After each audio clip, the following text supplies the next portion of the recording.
friends, in this video I'm going to show you exactly how to install WordPress using the cPanel. When you install WordPress, make sure you install to an empty directory. So we're going to be installing it on salespageslay.com. Right now it shows a forbidden error simply because there's nothing inside the directory, which is good. And I'm going to show you how to install using SiteGround. All right, here we are inside of SiteGround. Now you don't necessarily need to have SiteGround in order for this to work. This works with any hosting that has or uses a cPanel to install WordPress. Now all you want to have to do is click Go to cPanel. Inside of your cPanel, you'll see a host of options. Look for the WordPress installer. Click on that. Okay, so what we're going to see is this right here.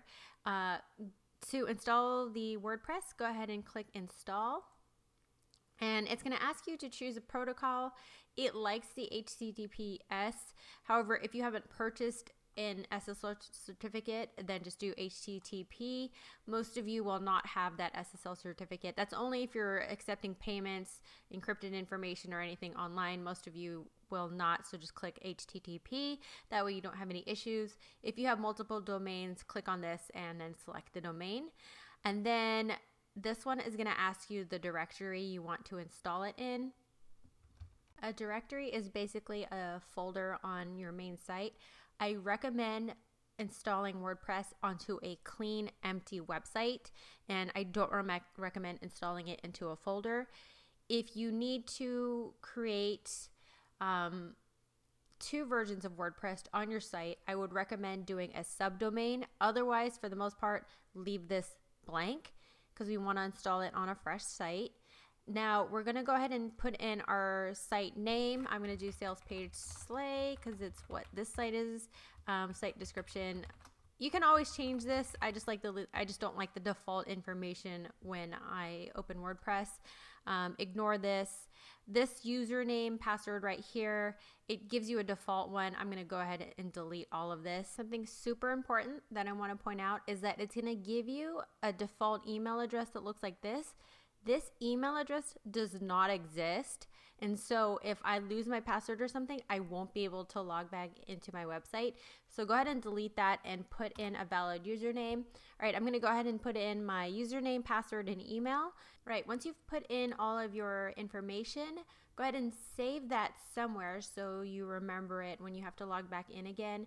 This is going to ask you for a language. Just choose your language. Plugins, I recommend not clicking any of the plugins, and I actually don't recommend this WordPress starter if you're going to install Divi. We're going to leave it installed for now just in case, and then I wouldn't worry about advanced options. Just go ahead and click install. Okay, we have this little status bar going. I kind of cut off the first few seconds. It will take a little bit depending on the server. It may take a couple minutes, so just be patient and I'll come back when it's done. All right, I have my congratulations, and then all I have to do is click on this link. If you're in SiteGround, it automatically logs you into your website. If you see this, it says welcome to your WordPress site. This is like the quick start, like WordPress setup thing.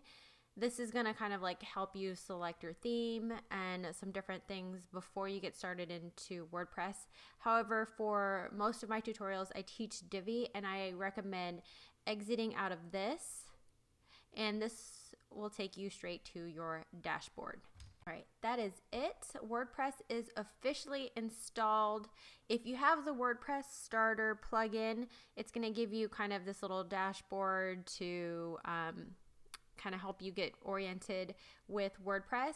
Otherwise, we can go ahead and check out our new site. This is what it looks like. What we're going to do next is we're going to go ahead and install Divi to make it look pretty, and Divi is a drag and drop theme that I personally like to use. If you want, you can go ahead and like browse some themes to make your website look a little bit prettier. These are the ones that are installed currently with WordPress. And if you're not using Divi, you can select one of these themes here. There's featured, there's popular, latest favorites, whatever. You can click one of these and install it. If you guys are following me along the whole Divi setup tutorial, I'm going to show you how to do that in the next video. All right, let's go ahead and wrap it up here. Thanks so much for watching. If you have any questions about installation, go ahead and leave me a comment below. If you enjoy this video, I would love if you gave me a thumbs up. And if you haven't already, make sure to click the subscribe button to subscribe to future tutorials. Thanks for watching. I'll see you guys next time.